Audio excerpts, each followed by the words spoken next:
ولا إيجا جالو سندي بنا جواري نسيدا داهم بافنا يو كان إثيوبيا تو قطعتو تي جوار نو قدي فمي كاو هاتيلا جالو بافمي نفجدبو وانتي دابرو ولتي بفنانني سبع دادا ولتي بدني هجالو نمبراتا جيسي دنتو أبي دا كان جيسي هجالو كان رتي مو جوار أكد كان كيسانو بافمو رتي سمو دبتي أورومو بوتون جراتو أكد كان كيسانو قدي فمانو dubartii keenya warra miidhamaa jiran daa'imman ajjeesuurraa akka dhaabbatu Abiy Ahmed daa'immanis dubartootas mirga dubartii Itoophiyaa keessatti mirga dubartii hin jiru mirgi dhugaa dubbatanii bulan waan hin jirreef Jawaar kan hidhame dhugaa dubbateeti jechuudha. Hacaaluu kan ajjeefame dhugaa dubbatee ajjeefame uummanni Itoophiyaa keessa jiraate dhugaa tokko dubbatee buluu hin danda'u. Abiy nurraa ka'uu qaba gonkumatti wanti inni addufee achi dhufee sodaachisuu qabu hin jiru. Uummanni Oromoo maqaan keenyuuni eessa dhaloonni kee? Naimaadha godina Jimmaati aanaa maanna'ii dhaloonni kan koo. Galatoom.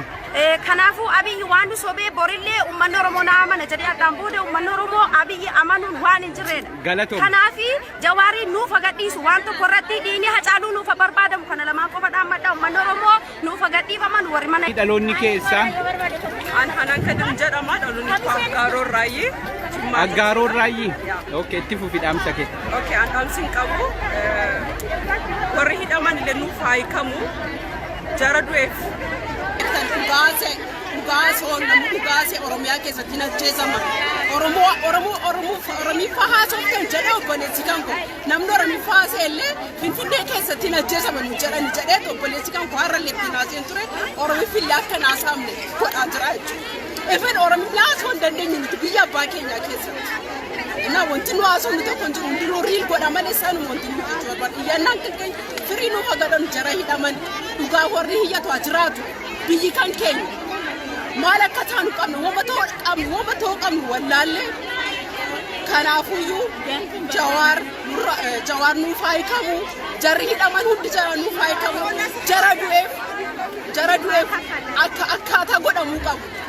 Du'aanis yoo ta'e jireenyaanis yoo ta'e duutillee tokko jireenyillee tokko laman jiru jechuudha. Duunaanis karaa Caaluuti hidhamnaanis karaa Jawaar Mohammad.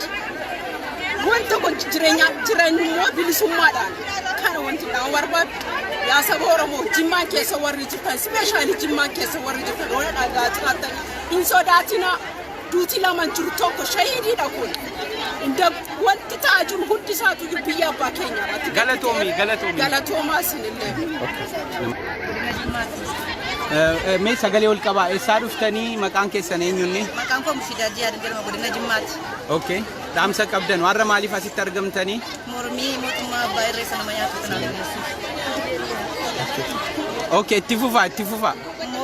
Mootummaa abbaa irree kanaan Oromoo afaan Oromoo dubbataa isa Oromoo lafarraa daguugaaruma balaaleffachuuf baane. Okay.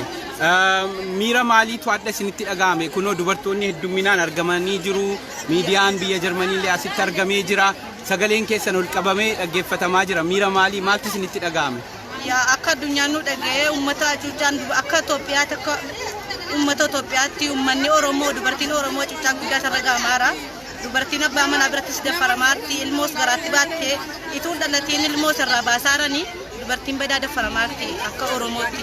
Dubartii Oromoo tokko isa balaaleffachuuf itti argamne akka mootummaan addunyaa sun dhaga'ee uummanni Itoophiyaa keessa jira sabaa sablammiin akka nu wajjin jiraatan nu wajjin dhaabbatanii mootummaa kana falman nu jedhu.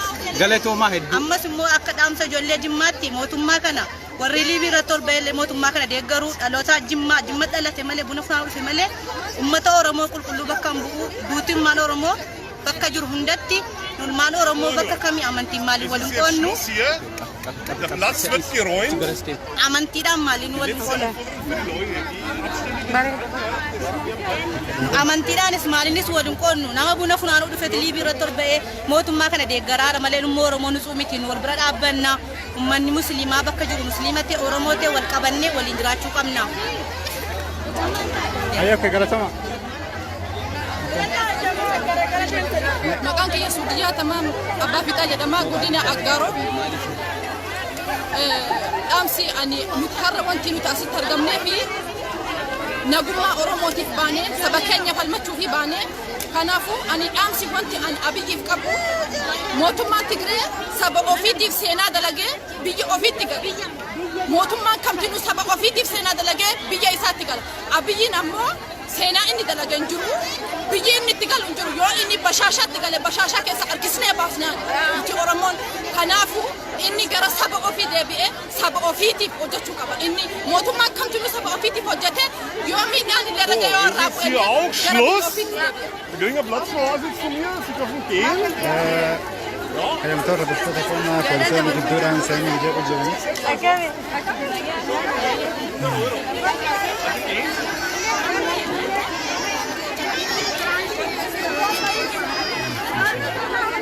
kanaafuu jennaan abiyyi osoo fuunee biyya Eertiraa sanatti sangalchiin osoo nuti taayitarra fuunee Eertiraatti Isaayyaasiin biratti san darbiin osoo uummata Oromootti deebi'ee saba ofii gurfate nuyi gaariidha isaabillee gaariidha nuti ammoo isaallee haa taatu maatii isaallee haa taatu dhiifnu kanaafuu jennaan warra biyya jiruuf yeroo biyya jiruuf saba Oromoo biyya jiruuf ammoo dhaamtinaan dhaamu jarri haala bareedaarra jiranii akka bareedaarra jiranii waan baay'ee nu boosu dalagaa jira waan ta'eefu nullee biyya ambaa keessa teenyee sagaleef jarra taana jarrillee waan silaa eegamu waan silaa jararraa eegamu gochuu qabanii nullee asirraa waan silaa nurraa eegamu numa goonaaf jechuudha kanaan dhaamsi aan qabu jechuudha galatooma.